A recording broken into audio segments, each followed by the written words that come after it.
Dalam seri 4 rangkaian seminggu bersama Roh Kudus, kita akan mendalami mengenai Roh Kudus dan pengudusan orang percaya. Karya khusus Roh Kudus atau apa yang Roh Kudus lakukan kepada orang-orang pilihan, orang percaya yang diselamatkan. Roh Kudus adalah roh yang menguduskan. Apa yang Alkitab katakan mengenai kudus? Dikuduskan oleh Allah artinya sesuatu yang dipisahkan, diambil keluar, dimiliki oleh Allah untuk tujuan tertentu, sebagai representasi Allah di muka bumi. Pengertian kudus bukan berarti secara kapasitas melebihi yang lain, tetapi dikhususkan untuk melakukan tugas tertentu yang sudah Allah tetapkan. Dikuduskan artinya dimiliki, diperuntukkan bagi Allah. Kekudusan erat kaitannya dengan kepemilikan Allah. Jika demikian, maka apa artinya kita merupakan orang-orang kudus? Mari melihat dua hal berikut. Pertama, pengudusan dimulai dari karya Roh Kudus membaptis kita ke dalam Kristus, sehingga kita berubah. Bukan secara superficial, tetapi secara esensi, mengubah identitas, dan perubahan esensial kita merupakan perubahan yang permanen, perubahan apa yang ada di dalam. Terjadinya penyatuan antara kita dan Kristus. Kristus ada di dalam kita dan kita di dalam Kristus. Kita sudah dipindahkan oleh Roh Kudus ke dalam Kristus. Tidak lagi di dalam dosa. Setelah dibaptis ke dalam Kristus, dosa bukan lagi tuan kita. Kita tidak lagi diperbudak oleh dosa. Jika demikian halnya, bahwa kita tidak lagi berada di bawah hukum dosa, maka jangan terus-menerus menyukai dosa dan menyerahkan diri kepada dosa. Kedua, kita merupakan orang kudus, artinya Roh Kudus memimpin hidup kita.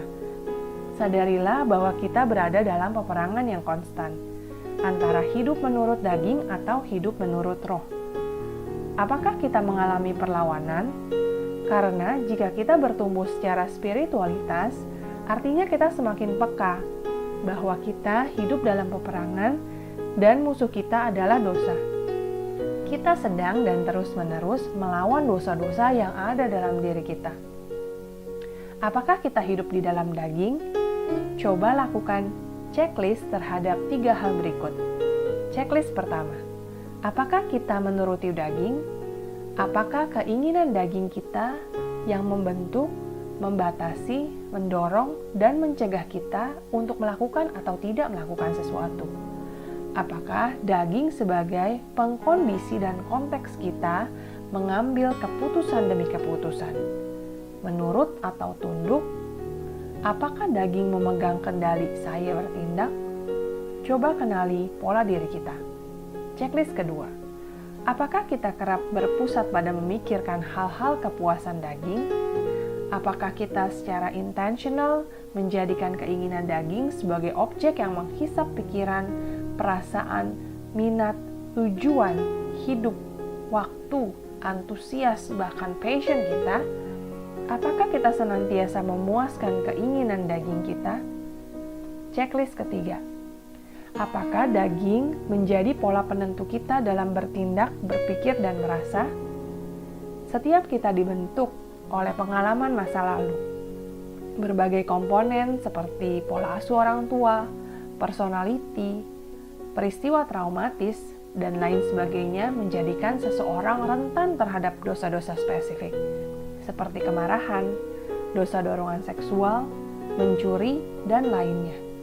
Kenalilah apakah hal-hal tersebut menjebak kita sehingga kita seolah-olah tidak mampu keluar dari berbagai-bagai dosa. Apakah kita hidup menurut daging atau hidup dipimpin roh?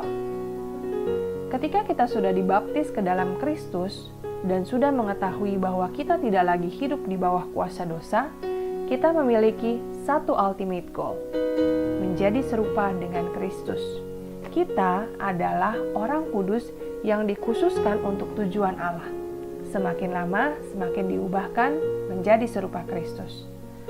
Masalahnya menjadi kudus bukan hal yang secara otomatis, tetapi perjalanan progresif. Ada maju, ada mundur. Ada bagian-bagian yang harus kita kerjakan karena sifatnya sinergi antara kita dan Allah Roh Kudus. Kekudusan adalah masalah relasi, bukan hanya sekedar mengenai ritual keagamaan.